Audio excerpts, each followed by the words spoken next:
Have you ever looked at a massive building and wondered, how did they build that? How did they know it wouldn't collapse under its immense weight? In today's day and age, we take the precision needed for engineering and architecture for granted. But 600 years ago, one man had to figure it all out himself.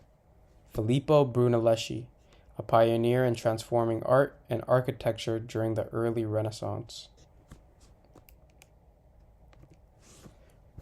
Brunelleschi was born in Florence, Italy in 1377 into an intellectually gifted family. Unlike most architects, Brunelleschi didn't start his journey as a builder. Instead, he valued the arts. At this time in Italy, the Black Plague had just ended with the Gothic era. Brunelleschi trained as a goldsmith and sculptor, which gave him a deep understanding of precision, proportion, and materials, which would later help him in becoming a complete master in the many endeavors related to art. In 1401, after being designated a master in goldsmithing and sculpting, Brunelleschi entered a major competition held by the city of Florence against 6 other artists to commission the bronze doors of the baptistry of St. John. Supposedly, it ended with a tie, but to Brunelleschi, this was defeat in and of itself. To make matters worse, the winner was his peer he studied the arts with, Lorenzo Ghiberti. From this, Brunelleschi decided to take his talents away from sculpture and focus on a new challenge using his given talents of math to take on architecture. During this time, he traveled to Rome with Donatello, another famed Renaissance artist. They studied all types of recent and ancient buildings, in particular the Pantheon, a wonder made by the Greco-Romans much before Brunelleschi's time, that has a massive unreinforced concrete dome as the focal point. These studies would later help him solve the biggest architectural problem of his time. And on the right is Filippo's depiction of the sacrifice of Isaac, used for the bronze door, and then Lorenzo's is on the left, and the Pantheon is on the far left. So here you can compare the two that were entered in on the competition, and the left won. The Florence Cathedral had been under construction for nearly 100 years, but there was one big problem. Nobody knew how to build the dome, as it would be too large for traditional scaffolding, and builders had no idea how to keep it from collapsing inward on wooden buttresses. In 1418, Florence held another competition to solve this problem, and once again, Brunelleschi and Ghiberti faced off. This time Brunelleschi was victorious, with his model of the dome being favored over his rival. And the reason that there was a missing dome was because the original commissioner passed away. By creating a double shell structure with a lightweight inner dome and a protective outer dome, both made of brick, placed in herringbone patterns, which pushed the force downward rather than out, this was able to help prevent collapse. As for keeping the two domes together, involved a system of cylindrical rings, some even made of iron chains, that also held the outer shell from exploding out. Brunelleschi also fashioned marble ribs that ran vertically up the dome to support its weight from imploding in. It was the first of its kind, solidifying his genius in architecture. And then I have a photo of the herringbone. That is like a little passage that's within the dome, and then the outside view of the dome. And then those blue lines are the marble ribs. And then where it says wood ring is one of the rings. And then level 3 and level 2 are also some of the rings. This was unprecedented engineering beyond anyone else's abilities at the time. He even kept his method secret, only revealing details as construction progressed.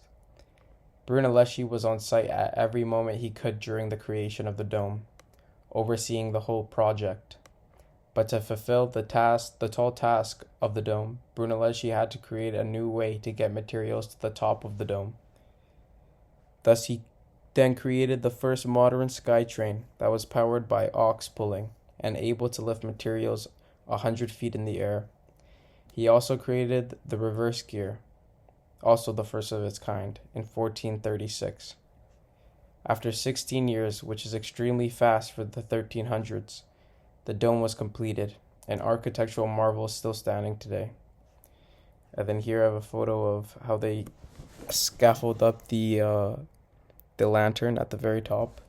And then here's a little photo of kind of like the pulley system, and then there's another photo of what it would look like during the early stages. Brunelleschi didn't stop at the dome. He had many side projects that shaped the entire Renaissance architectural style, like the Ospedale delle Innocenti, which was the first true Renaissance building with a significance to symmetry as the courtyard makes a perfect square, and the Pazzi Chapel, a masterpiece of geometrical harmony using circles and squares. Brunelleschi was not just limited to Renaissance architecture and sculpture. He also changed how we see space itself, especially within art. He discovered linear perspective, a mathematical system that allowed artists to create 3D depth on a 2D surface, using ideas like a vanishing point and orthogonals. His discovery transformed Renaissance paintings, influencing Leonardo da Vinci, Raphael, and even his friend Michelangelo, with works like The Last Supper and The School of Athens. In the top right is Raphael's School of Athens using linear perspective, and the bottom right is Leonardo da Vinci's The Last Supper using linear perspective. So why does Brunelleschi still matter in today's day and age?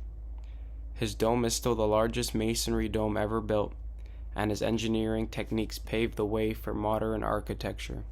Not to mention his discovery for perspective changed how we design everything from buildings to video games.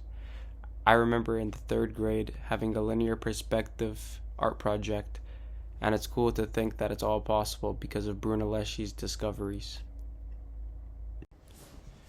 Here's my bibliography, and here's a short video showing a smaller version of Brunelleschi's. All right, so here's a scale model of my machine. So there are 2 oxen, we've got 1 ox here, and they're going round and round like this, okay?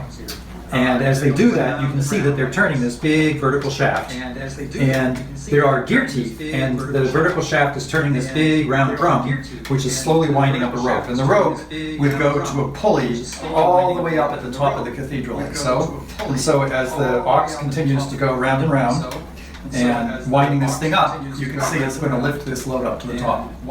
So, I mean, this kind of hoist has been around, the idea of winding up a rope. However, there was a real innovation I had to work on here. 2 things. The first is that this machine, sometimes it's going to be just picking up a little load of bricks and mortar like this, or lunch for the workers. Or other times, it's going to be picking up a really heavy sandstone beam. And so if you need a lot more force then because of the greater weight. So what you do is it's essentially like a 3-speed transmission.